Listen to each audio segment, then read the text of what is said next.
50 110. Đọc kỹ đó, quay xa xa quay.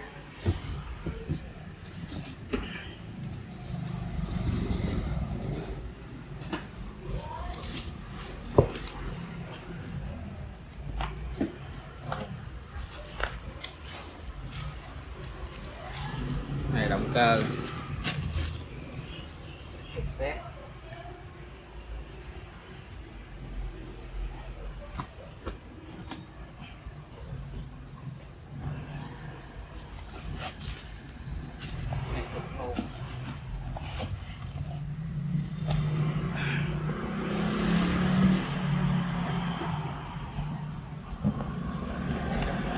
Bốn tấm lỗ lấy giùm Quyền lấy giùm cái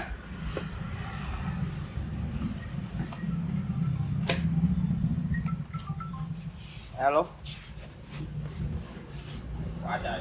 Wow.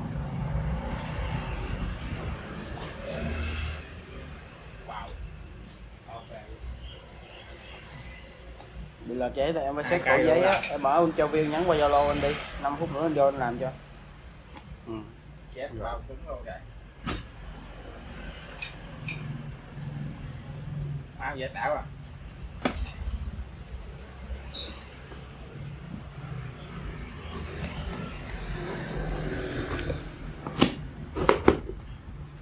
Tắt lên trên.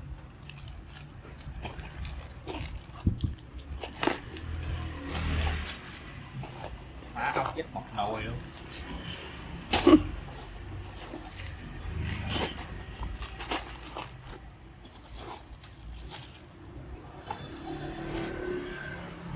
Có vậy là vô.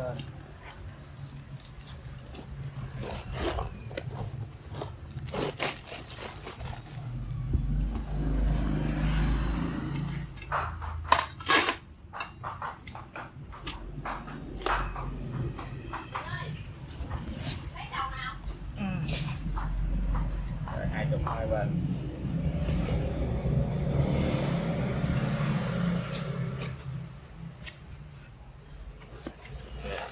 Này nó gáp sẵn rồi, về gáp cũng lẹ à.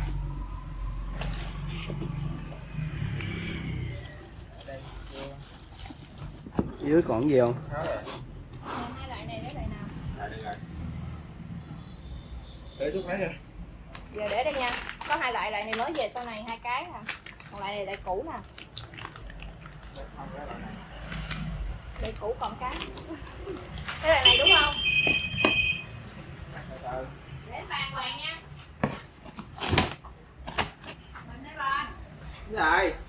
Được rồi đó.